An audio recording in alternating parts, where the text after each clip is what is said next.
Hi, I'm going to show you how the polymerization process turns ethylene, a hydrocarbon and monomer into a polymer or plastic. So here we have ethylene and it's represented as CH2. And you can see that represented here, CHH.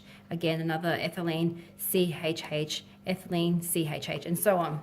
We can also see that the carbons have a double bond. There are 4 electrons, which represents a high electron density. We can also see here oxygen. Now this oxygen is an electronegative. It wants electrons. So every element wants to fill its outer shell with electrons. In this case, the oxygen wants 8 electrons. But we can see here that there are only 7. 1, 2, 3, 4, 5, 6, 7.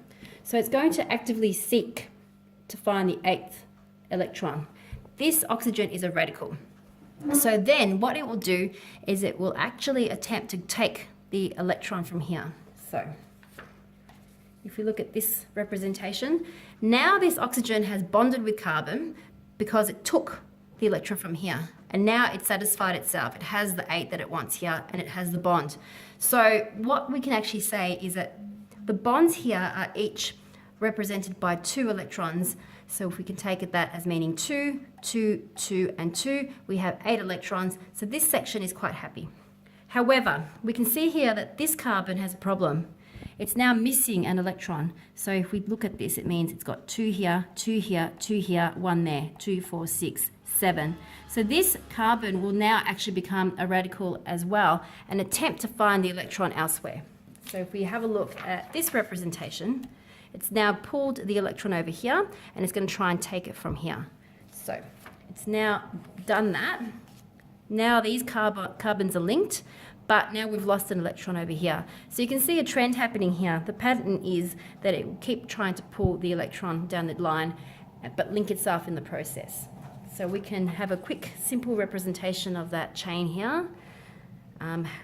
Hydrogen, carbon, hydrogen, and they're all linked along here.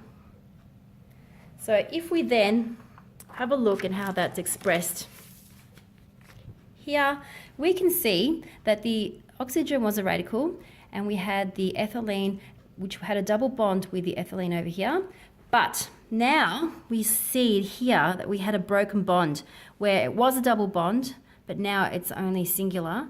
The double bond was broken by the transfer of the electron to the oxygen. So you can see that this is no longer a radical. It's actually got a bond there, and that the pattern will continue on with the ethylene side by side. And you could potentially write it out in a continuous line.